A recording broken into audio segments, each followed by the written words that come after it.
Auxiliares de um ex-presidente que difundiu teorias conspiratórias sobre o sistema eleitoral, estimulou impulsos golpistas em seus seguidores e se calou diante de apoiadores que atentavam contra a democracia.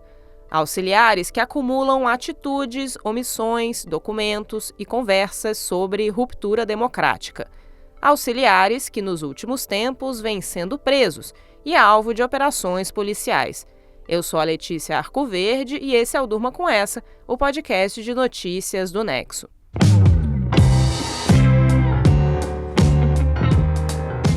Oi, eu sou o Antônio Mami, estou aqui com a Letícia para apresentar esse podcast que vai ao ar todo começo de noite, de segunda a sexta, sempre com notícias que podem continuar a ecoar por aí. Quarta-feira, 9 de agosto de 2023. Dia em que a Polícia Federal prendeu preventivamente Silvinei Vasquez, que foi diretor da Polícia Rodoviária Federal no governo de Jair Bolsonaro. Ele é investigado por suspeita de tentativa de interferência nas eleições de 2022. No segundo turno, o chefe da corporação ordenou centenas de blitz em estradas do país, a maioria no Nordeste, região em que Luiz Inácio Lula da Silva era amplamente favorito na disputa presidencial contra Bolsonaro. A operação dessa quarta-feira também cumpriu uma série de mandados de busca e apreensão contra integrantes da cúpula da gestão do Silvinei na Polícia Rodoviária. E os investigadores tomaram depoimentos de dezenas de policiais rodoviários que participaram das ações no dia do segundo turno. A prisão preventiva do Silvinei foi autorizada pelo ministro do Supremo Tribunal Federal, Alexandre de Moraes, sob a justificativa de que o ex-diretor da Polícia Rodoviária poderia atrapalhar a apuração, tentando exercer influência sobre os agentes que foram depor ou são investigados. Silvinei é suspeito de ter atuado politicamente para favorecer o então presidente Bolsonaro, que tentava a reeleição e foi derrotado por Lula numa disputa apertada. O ex-chefe da Polícia Rodoviária pode ser enquadrado em crimes como prevaricação, violência política, abuso de autoridade e tentativa de impedir ou atrapalhar a votação. A operação dessa quarta-feira foi batizada de Constituição Cidadã, em referência ao texto constitucional de 1988, que garantiu o direito universal ao voto no país. Vamos só relembrar o que são essas suspeitas. No dia do segundo turno, a Polícia Rodoviária Federal realizou, por ordem do Silvinei, mais que o dobro de blitz do que no primeiro turno. Muitos desses bloqueios pararam veículos em trechos de rodovias que ligavam zonas rurais aos locais de votação. E mais da metade das ações aconteceu no Nordeste, base eleitoral do Lula. Só para ter uma ideia, foram mais de 2.000 ônibus fiscalizados nos estados da região, enquanto no Sudeste foram menos de 600, apesar do Sudeste ser a região mais populosa do país. Isso tudo aconteceu desobedecendo uma ordem judicial do Tribunal Superior Eleitoral dada no dia anterior pelo Alexandre de Moraes. No dia da votação, o Silvinei chegou a ser intimado pelo presidente do TSE para se explicar, e depois disso as blitz se pararam. Moraes afirmou que as ações da Polícia Rodoviária não chegaram a impedir ninguém de votar, só provocaram atrasos. Foi um momento bastante tenso do segundo turno de uma eleição já marcada pela tensão decorrente de ameaças antidemocráticas. Por determinação do Bolsonaro, Silvinei se aposentou no fim de 2022 com vencimentos integrais, antes de completar 50 anos. O ex-chefe da Polícia Rodoviária teve em junho na CPI mista de 8 de janeiro para falar sobre o dia do segundo turno. Ele negou ter coordenado ações criminosas para tumultuar a votação e disse ser alvo de injustiça. E na PRF ou em qualquer órgão federal, vocês podem ter certeza que ninguém consegue fazer uma trama dessa sem ser juntado provas, sem ter... Então isso não existe, isso não existiu. Mas é fantasiosa, mas como... Silvinei diz que se houvesse mesmo um complô para prejudicar eleitores de Lula, isso ficaria registrado em algum lugar. Bom, alguns registros têm pipocado ao longo das investigações. Por exemplo, uma mensagem recebida por um agente pedindo policiamento direcionado e um mapa do Brasil com a concentração de votos petistas que teria sido usado numa reunião sobre a operação do dia do segundo turno. O papel da Polícia Rodoviária Federal em atos antidemocráticos não se limitou ao dia da votação. Bolsonaro ficou em silêncio logo após a sua derrota nas urnas. Isso depois de passar a campanha colocando em dúvida a credibilidade do sistema eleitoral sem apresentar provas concretas. Muitos apoiadores do ex-presidente não aceitaram a vitória do Lula e foram bloquear estradas de todo o país. A Polícia Rodoviária só agiu para desmontar esses protestos depois que o Alexandre de Moraes ameaçou prender o Silvinei e ainda assim graças ao apoio operacional das polícias militares estaduais. Silvinei também é investigado criminalmente por leniência diante desses bloqueios ilegais. Existem vídeos de agentes da Polícia Rodoviária na época se omitindo ou até demonstrando apoio a manifestantes nas estradas.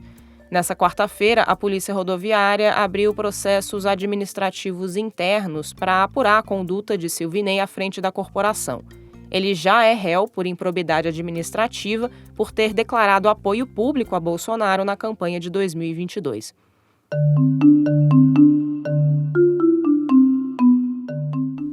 A relatora da CPI mista de 8 de janeiro, a senadora Elisiane Gama, disse nesta quarta-feira que a comissão pode convocar Silvinei mais uma vez para depor.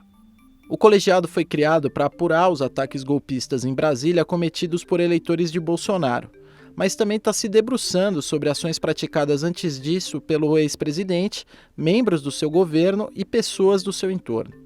O trabalho da Comissão de Deputados e Senadores acontece em paralelo a investigações na Justiça que estão apertando o cerco contra Bolsonaro e aliados. Além de Silvinei, policiais já pediram a prisão de outros auxiliares do ex-presidente. Um deles é o ex-ministro da Justiça Anderson Torres, que foi ouvido no Congresso agora na terça-feira. Ele chegou a ficar preso preventivamente após os ataques de 8 de janeiro, mas recentemente conseguiu liberdade provisória. A apuração contra o Anderson Torres tem a ver com 2 cargos que ele ocupou em 2022 e em 2023. Primeiro, como ministro da Justiça, pasta a qual a Polícia Rodoviária Federal é subordinada. Investigadores apontam que o Torres participou da coordenação das blitz no dia do segundo turno e agiu para envolver a Polícia Federal nas operações. Além disso, assim como o Silvinei, ele não agiu diante dos bloqueios bolsonaristas depois da eleição. E o Torres também não tomou providências diante de uma série de eventos que se mostraram uma escalada para a invasão dos 3 poderes em 8 de janeiro. Houve o quebra-quebra em Brasília em dezembro, no dia da diplomação do Lula como presidente eleito. Houve um atentado à bomba no aeroporto da capital federal que foi descoberto e frustrado pela polícia local.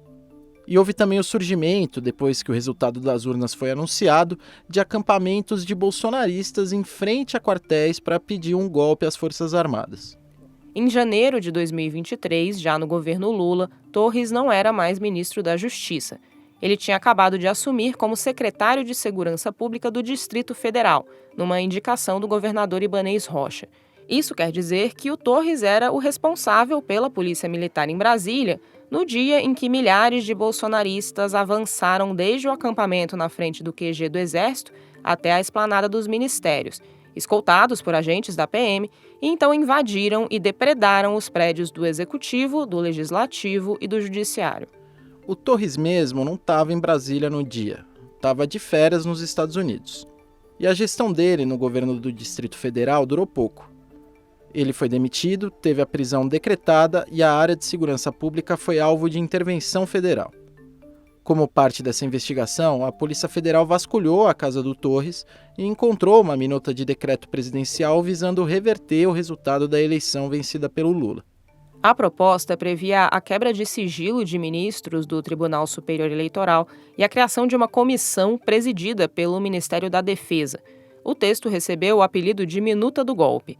Torres foi questionado diversas vezes sobre o rascunho do documento. Você ouve uma dessas ocasiões nessa terça-feira na CPI mista. Ele disse que a minuta era uma proposta fantasiosa e que a sua intenção era ter descartado o papel. Um desses documentos deixados para descarte foi o texto chamado de Minuta do Golpe. Basta uma breve leitura para que se perceba ser imprestável para qualquer fim, uma verdadeira aberração jurídica. Esse papel não foi para o lixo por mero descuido. Não sei quem entregou esse documento apócrifo e desconheço as circunstâncias em que foi produzido. Sequer cogitei encaminhar ou mostrar para alguém. Soube pela imprensa que outras pessoas haviam recebido documentos com teor semelhante. Torres é investigado no inquérito do Supremo que apura a responsabilidade de autoridades no ataque aos poderes. Ele é suspeito de crimes como dano qualificado, abolição violenta do Estado Democrático de Direito e golpe de Estado. Torres nega que tenha se omitido no dia 8 de janeiro. Disse que deixou um protocolo antes de sair de férias, mas que houve falhas na execução das instruções.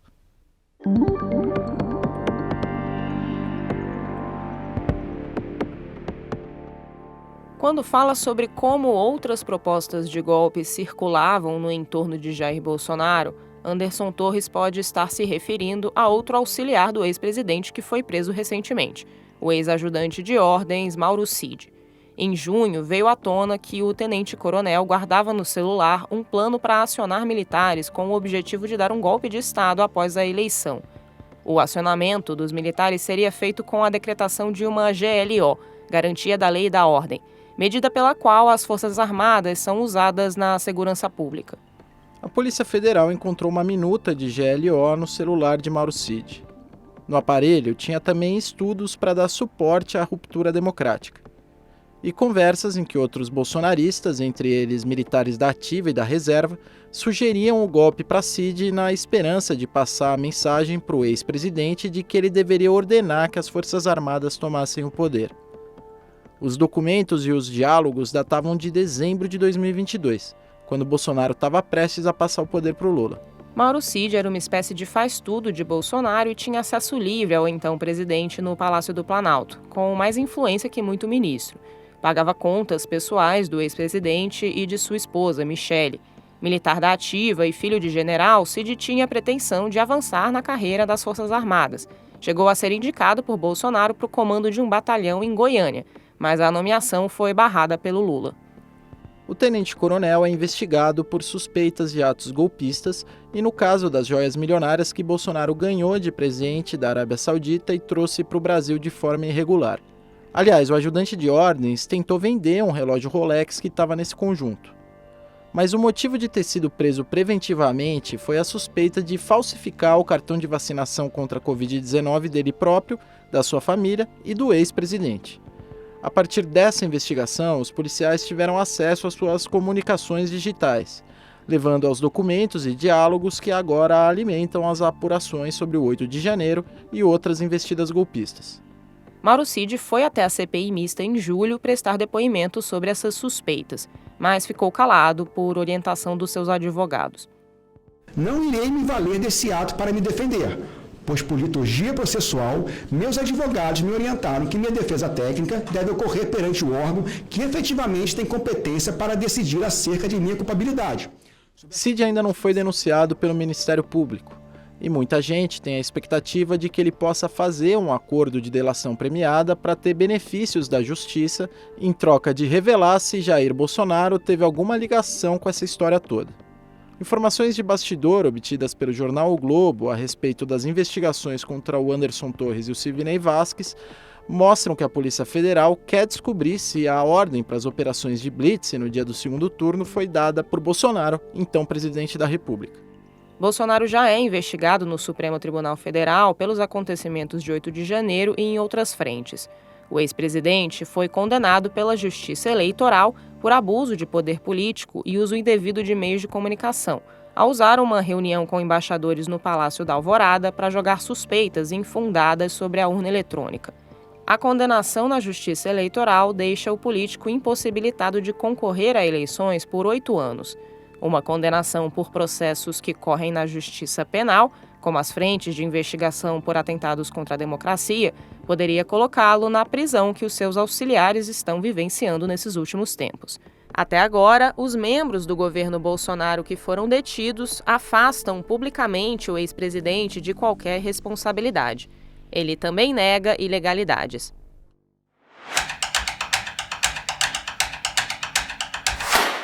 A Cúpula da Amazônia termina nesta quarta-feira em Belém do Pará e divulgou um dia antes uma declaração com compromissos firmados pelos 8 países que abrigam a floresta. O Marcelo Montanini escreveu sobre o tema. Marcelo, o que está na declaração? Então, a Declaração de Belém é um extenso documento assinado pelos 8 países amazônicos, Brasil, Bolívia, Colômbia, Equador, Guiana, Peru, Suriname e Venezuela, com princípios e compromissos firmados para o futuro do bioma. A ideia era construir uma posição conjunta entre os 8 países e levar esse documento para a COP28, a Conferência do Clima da ONU, que será no final de novembro nos Emirados Árabes. No texto final da cúpula, os países concordaram, entre outras coisas, em fortalecer institucionalmente a organização do Tratado de Cooperação Amazônico, criar mecanismos de cooperação científica e também judicial, policial e de inteligência. Além disso, eles querem articulações coordenadas em relação aos recursos hídricos, aos direitos humanos e ao desenvolvimento sustentável da região. Mas, claro, o que chamou a atenção foram os dissensos em relação a pontos importantes. E, Marcelo, quais são essas divergências? A Declaração de Belém evidenciou as divergências já observadas durante os discursos dos líderes dos países amazônicos, com 2 pontos em especial: a não menção à proibição da exploração de combustíveis fósseis e ao desmatamento zero como meta comum entre os países. Durante os discursos, o presidente colombiano Gustavo Petro disse que há um enorme conflito ético, sobretudo em forças progressistas que deveriam estar ao lado da ciência, mas acabam se rendendo ao negacionismo de postergar as ações em nome da economia e do desenvolvimento nacional. A fala dele foi interpretada como um recado a Lula, que estuda explorar petróleo na foz do rio Amazonas. É verdade que outros países, como Venezuela, Guiana e Suriname, também têm reservas de petróleo na região, mas o presidente brasileiro se apresenta como um potencial líder da região e, portanto, poderia liderar a ideia de buscar energias renováveis. Outro ponto de dissenso entre os países foi a meta de desmatamento zero até 2030. Brasil e Colômbia se comprometeram com ela, mas não houve consenso entre os demais países da região e a meta ficou de fora do texto final. O texto do Marcelo você lê no nexojornal.com.br. Lá você acompanha todo o conteúdo que o Nexo produz diariamente. E para não perder nenhum episódio do Durma Com Essa, inscreva-se na sua plataforma de áudio preferida ou no canal do Nexo no YouTube. Analisar a qualidade de estudos científicos é uma tarefa difícil até mesmo para cientistas e ainda mais para o público leigo. O Olavo Amaral escreveu sobre esse desafio e as armadilhas que isso traz na coluna dele na editoria Ponto Futuro. Avaliar evidência sobre um tema científico não é fácil. Existem estudos ruins, existem estudos difíceis de interpretar, existem estudos falsos, e saber como pesar essas coisas é um processo que, de forma geral, requer alguma expertise na área. Tem ferramentas para fazer isso mais sistematicamente, como as que se usa para avaliar risco de viés em estudos clínicos, mas elas não resolvem o problema dos dados suspeitos, quer dizer, pensadores podem cometer erros e relatar dados que são incorretos, e também não é muito difícil inventar um estudo que parece legítimo, mas que não é verdade. A gente tem evidência de que as coisas acontecem, e isso faz com que cientistas costumem usar heurísticas não tão explícitas para decidir o quanto acreditar no estudo. Isso pode ser inclusive meio preconceituoso. Países como Egito ou China têm uma tradição ruim de dados fabricados, e um artigo desses lugares talvez seja visto com olhos diferentes de um artigo de Harvard. Mas são preconceitos que talvez sejam úteis, porque acreditar em tudo sem essa variação subjetiva também é uma opção ruim. Aliás, acho que acreditar em tudo que está publicado, na verdade, explica porque muita gente leiga que se propõe a fazer a própria pesquisa, como o pessoal do movimento antivacinas, acaba quebrando a cara e chegando a conclusões provavelmente erradas. Resolver esse problema passa por ter um controle de qualidade melhor, que valendo o que faz a revisão por pares atual, mas enquanto isso não acontece, a gente precisa desses consensos subjetivos dos especialistas, e é um desafio grande para quem comunica a ciência conseguir não só captar eles, como quantificar o grau de dúvida envolvido, porque são heurísticas um tanto subjetivas. Na minha coluna desse mês eu trago alguns exemplos, onde essa questão parece importante, como os casos da proxalutamida na Covid-19 e da supercondução em temperatura ambiente, algumas soluções possíveis, como o uso de mercados de predição, mas ainda é um tema muito em aberto, no qual a ciência ainda precisa melhorar bastante. Você pode ler a coluna toda do Olavo no nexojornal.com.br/Ponto Futuro. Das prisões de auxiliares de Bolsonaro, passando pelas definições da cúpula da Amazônia e terminando com os desafios de avaliar estudos científicos, durma com essa. Com roteiro e produção de Letícia Arcoverde, apresentação e edição de texto de Antônio Mami, participações de Marcelo Montanini e Olavo Amaral e edição de áudio de Pedro Pastoriz, termina aqui mais um Durma com Essa. Até amanhã.